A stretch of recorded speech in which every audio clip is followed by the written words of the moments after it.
जवाहरलाल नेहरू के मंत्रिमंडल में काम करते करते जब देश का एक नया देश आजाद हुआ, नई नई आजादी आई थी, देश किस दिशा में जाएगा, किस राह पर चलेगा वो तय होता था और स्वाभाविक रूप से नीतियों का निर्माण हो रहा था, नीतियां बन रही थी।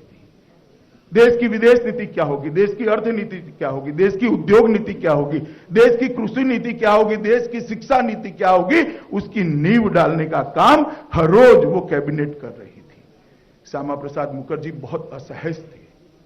उनको लगता था कि हम आजाद तो हो गए अंग्रेजों से, मगर देश जिन नीतियों के आधार पर सालों तक आगे जाना है, वो नीतियों की नींव पाश्चात्य विचार के आधार पर रखी जा रही है। वो बहुत बड़ी गलती है, देश रास्ता भटक जाएगा। और वो मानते थे कि इस देश की नीतियां इस देश की मिट्टी की सुगंध में से निकली हुई होनी चाहिए। इस देश की विदेश नीति इसका एक दर्शन है, इस देश की अर्थनीति इसका सालों का हमारा एक दर्शन है, इस देश की कृषि नीति सबसे दुनिया में सबसे पुरानी कृषि व्यवस्था कहीं पर थी तो इस देश में थी, उसका एक दर्शन है। इस देश की नीतियों को इस देश की मिट्टी की सुगंध से निकलना चाहिए, नहीं कि इंग्लैंड से इंपोर्ट किए हुए ज्ञान के आधार पर इस देश की नीतियां बननी चाहिए। बहुत असहज थे वो।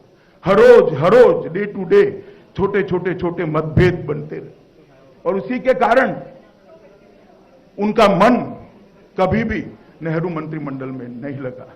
और जब लियाकत अली के साथ इन्होंने समाधान करने के एक मसौदा साइन करने की नेहरू जी ने प्रस्तावना रखी, उस वक्त बहुत बड़ा मसला था। पूर्वी और पश्चिम पाकिस्तान में जो वहां के अल्पसंख्यक हिंदू जो थे उनकी प्रताड़ना हो रही थी, धार्मिक प्रताड़ना हो रही थी। लाखों की संख्या में पूर्वी पाकिस्तान से त्रिपुरा, बंगाल, असम लोग शरणार्थी बनकर आ रहे थे।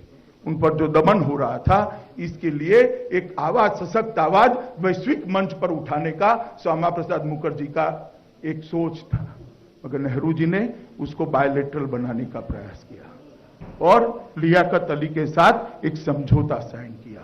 समझौता साइन करते ही श्यामा प्रसाद जी ने सत्ता छोड़ दी और कैबिनेट छोड़कर बाहर आ गए।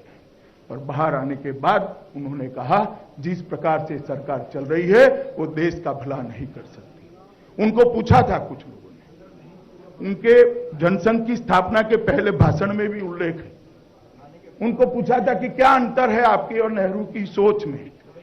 उन्होंने बहुत मार्मिक तरीके से एक ही वाक्य में वो अंतर बताया था कि नेहरू इस देश का नवनिर्माण करना चाहते हैं, हम मानते हैं कि इस देश का पुनर्निर्माण करना चाहिए।